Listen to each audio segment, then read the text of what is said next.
શું ખાખીવાળા ખરેખર પ્રજાની સેવા માટે સત્તા પક્ષમાં જોડાય છે? હોતું હશે.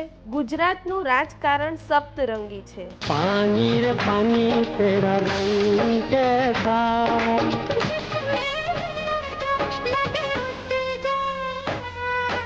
ની જેમ કોઈ પણ રાજકારણમાં ભળી જાય છે. રામાયણ સિરિયલની લોકપ્રિયતાના પગલે રામાયણની સીતા, દીપિકા ચીખલિયા અને લંકેશ અરવિંદ ત્રિવેદી ગુજરાત ભાજપમાં જોડાઈને સાંસદ બન્યા હતા, તો અભિનય સમ્રાટ ઉપેન્દ્ર ત્રિવેદી કોંગ્રેસમાં જોડાઈને ધારાસભ્ય બન્યા હતા.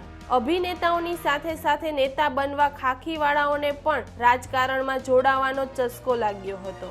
1980ના દાયકામાં પોલીસ ખાતામાંથી સસ્પેન્ડ થયેલા CR પાટીલે રાજકારણમાં નસીબ અજમાવ્યું અને આજે કેન્દ્રમાં મંત્રી પદે છે. હાલમાં જ IPS અને IG રેન્કના અધિકારી મનોજ નીનામા રાજીનામું આપીને ભાજપમાં જોડાયા અને જિલ્લા પંચાયતની ટિકિટ પણ મળી ગઈ.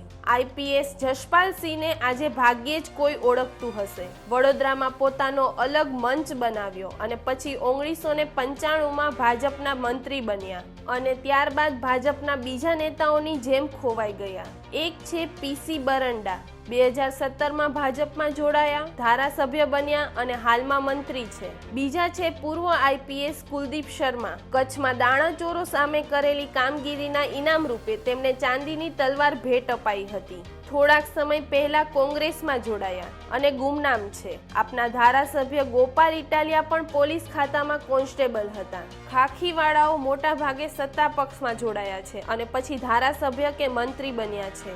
લોકચર્ચા એ છે કે શું તેઓ રાતોરાત રાજકારણમાં જોડાઈ જતા હશે કે પછી ખાખી વર્દીમાં રહીને સત્તા પક્ષની સેવા કર્યા બાદ રાજકીય વળતર માટે પાર્ટીમાં આવે છે. જેમ કે મનોજ નીનામા IG ના પદ પર રહીને સત્તા પક્ષને અનુકૂળ રહ્યા હશે એટલે તરત દાન મહાપુણ્યની જેમ સવારે જોડાયા અને બપોરે ટિકિટ મળી ગઈ. પણ પાર્ટીમાં જેમણે સેવા કરતા કરતા વર્ષો કાઢી નાખ્યા તેમને ટિકિટ ક્યારે મળે? સત્તામાં ભાગ બટાઈ માટે આવતા ખાખી વર્દીવાળાઓ પ્રજાકીય સેવા માટે સ્વાગત છે તમારું. ધન્યવાદ.